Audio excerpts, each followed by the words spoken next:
بسم اللہ الرحمن الرحیم۔ السلام علیکم ناظرین، آپ یوٹیوب چینل دیکھ رہے ہیں۔ میں توکل حسین ہوں۔ پی ڈی ایم کی جماعتوں کی جو حکومت ہے پاکستان میں، وہ صرف اور صرف 27 کلومیٹر کا ایریا ہے، وہ اسلام آباد میں ان کی حکومت ہے۔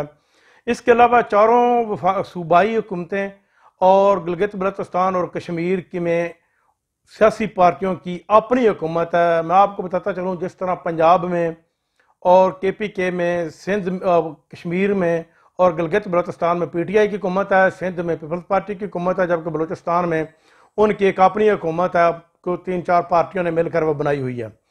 پی ڈی ایم کی جماعتوں نے گزشتہ اعلان کیا تھا کہ 31 دسمبر کو اسلام آباد میں بلدیاتی الیکشن ہوں گے۔ بلدیاتی الیکشن وہ سسٹم ہوتا ہے جو عوام کا بنیادی حق ہوتا اور اس سے عوام کو محروم نہیں کیا جا سکتا، کیونکہ پوری دنیا میں جو ملک میں ترقیاتی کام ہے وہ بلدیاتی نمائندے کراتے ہیں، اور MPAs MNAs کا کام صرف اور صرف لیجسلیشن کرنا ہوتا ہے۔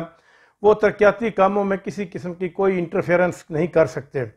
لیکن 31 دسمبر کو الیکشن ہونے تھے، یہ وفاقی پی ڈی ایم کی جماعتوں نے اس کو الیکشن کمیشن کی ملی بھگت سے مؤخر کیا، لیکن الیکشن کمیشن کے اس نوٹیفیکیشن کو اسلام آباد ہائی کورٹ نے کالعدم قرار دیا، اور اسلام آباد ہائی کورٹ کے حکم کے مطابق 31 تاریخ کو ہی الیکشن ہونے چاہیے اور ہر صورت میں ہونے چاہیے۔ اب انہوں نے اس عوام کے ساتھ کتنا گھناؤنا مذاق کیا ہے۔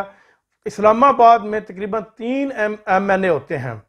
آپ یوں سمجھ لیجئے کہ وہ تقریباً 15 لاکھ یا 20 لاکھ کے قریب ترین وہ آبادی کا ایک شہر ہے، اور لوگ آج نکلے وہاں پر پولنگ اسٹیشن گئے، لیکن پولنگ اسٹیشن بند تھے۔ کیوں؟ انہوں نے یہ الیکشن مؤخر کر دیا ہے۔ اس سے اور کیا گھناؤنا مذاق ہو سکتا ہے عوام کے ساتھ؟ 15 لاکھ لوگوں کو انہوں نے سڑکوں پر لا کر بٹھایا، وہ صبح سے ذلیل ہو رہے ہیں کہ ہم اپنے بلدیاتی نمائندے چنیں گے اور اپنی مرضی سے جو ہے وہ کام، جو اسلام آباد کے اندر جو کام ہے وہ اپنی مرضی سے کروائیں گے۔